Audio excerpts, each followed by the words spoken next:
A advogada Rosângela Wolff Moro, casada há 21 anos com o ex-ministro da Justiça Sérgio Moro, afirmou que no governo Bolsonaro, se você discorda, vira inimigo número 1. Ela concedeu uma série de entrevistas a vários veículos entre a quinta e a sexta-feira. Ela também revelou que apagou publicação nas redes sociais em defesa do ex-ministro da Saúde, Luiz Henrique Mandetta, a pedido e em defesa do marido.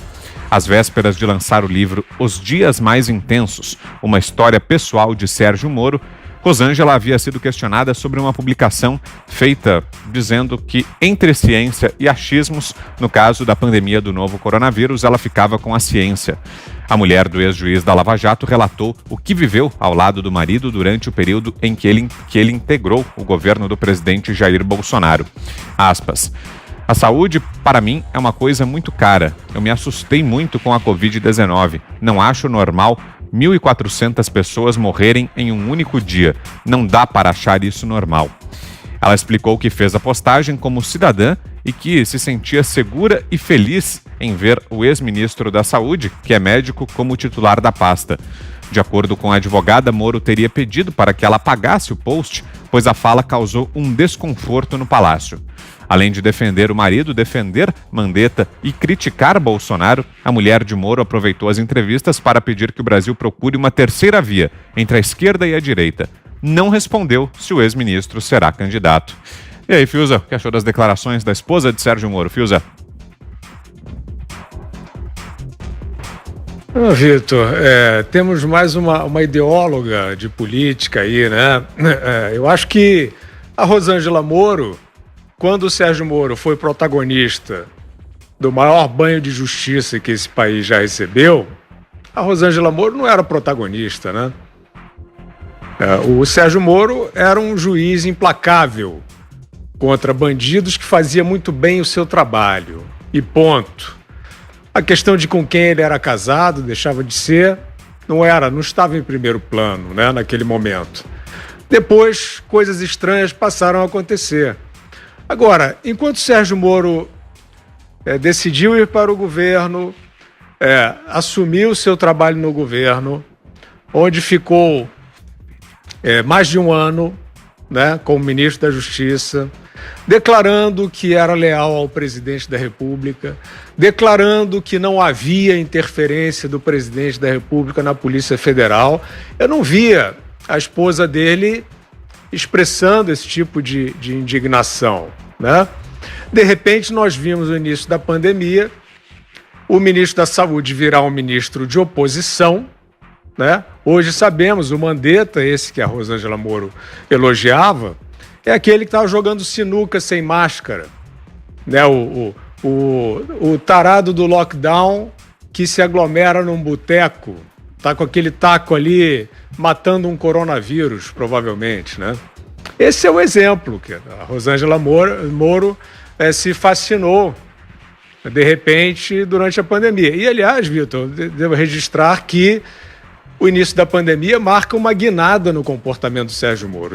Aquele Sérgio Moro que estava agindo, inclusive, para isolar lideranças do crime e de forma bem sucedida, reduzir os índices de violência, fazendo seu trabalho como ministro com lealdade ao governo a que pertencia, né? Este Sérgio Moro sumiu. Apareceu um Sérgio Moro de tiradas, né? De tiradas. De repente, né, durante a pandemia, o Mandetta virou ministro de oposição, o presidente da República era contra o lockdown e o Mandetta ficava o dia inteiro na televisão dizendo que aquilo era uma irresponsabilidade e depois o Mandetta deixou o cargo se abraçando e se beijando num ambiente aglomerado. Quem é que acredita nessas pessoas? E esse era o ideal da Rosângela Moro, de homem público? Essa era a empatia? Era o Mandetta, senhora Rosângela Moro, que evitaria essas mortes que a senhora diz não suportar ver? A senhora não suporta ver, e quem é que seria o antídoto? Qual seria o antídoto contra essas mortes? O lockdown que o Mandetta pregava, que a senhora elogiava, e que depois ele se abraçava no ato de escárnio contra o povo sofrido e represado, que nem vimos agora o governador da Califórnia, mais um hipócrita, Então, esse é o papel. E a gente viu, a partir dali, o Sérgio Moro fechando os olhos para os arrobos dos tiranetes, né, todos os acometidos pela síndrome do porteiro, todos os que desceram sarrafo em mulheres, algemando mulheres em praças. Nós vimos o Sérgio Moro fechar os olhos para isso, não havia nenhuma palavra, havia sanção do Sérgio Moro a isso, e o Sérgio Moro foi para as redes sociais. Vimos em plena pandemia essa questão do livro aí. O Sérgio Moro, eu achei aquilo até assim, eu comecei a desconfiar do Sérgio Moro ali.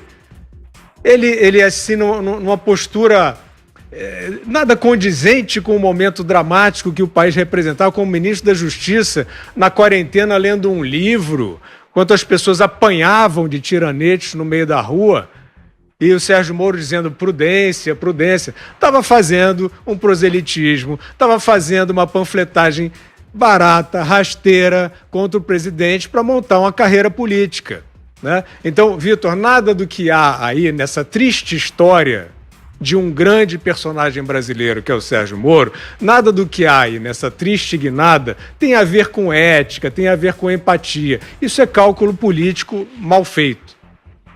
Agora 7h38. Zé, temos 2 minutos, queremos ouvi-lo também aí sobre essas falas de Rosângela Moro. Zé.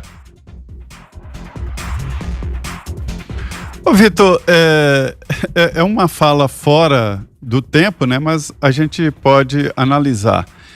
Sérgio Moro foi um ministro muito, vamos dizer, valorizado pelo presidente Jair Bolsonaro, né? Ele ganhou carta branca, montou a Polícia Federal, Polícia Rodoviária Federal, toda a equipe do Ministério, né? Mas aí depois ele começou a montar uma espécie de competição com o presidente Jair Bolsonaro ou governo paralelo.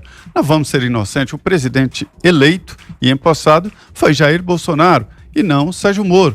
Então, a equipe é do presidente Jair Bolsonaro. E o Sérgio Moro se achou no direito de montar uma equipe paralela de governo. Eu tenho o maior respeito por Sérgio Moro como profissional. O Brasil deve a ele ações e posturas que vão ficar na história do Brasil e que eu diria até que mudou a postura do judiciário brasileiro. Mudou, né? Criou espécies de franquias no Rio, São Paulo, Minas Gerais, né? E deu coragem ao Ministério Público e aos integrantes do Judiciário a tomar ações parecidas com a Lava Jato. E pegou muito poderoso e movimentou a vida política do país. Mas daí ele mandar mais que o presidente da República tem uma distância muito grande. E aí eu acho saudável que venha para os campos onde florescem os votos, ou seja, campanha eleitoral e vida política. Temos 1 minuto e meio, Augusto. O Sérgio Moro tem todo o direito de tentar a carreira política e tal, mas eu sou do tempo em que a mulher do candidato não falava por ele. Não falava por ele. Eu acho que se você tem 2 personalidades fortes e estão vivendo juntas, elas devem seguir a carreira política, tal, cada uma por um lado. Não sei se isso funciona.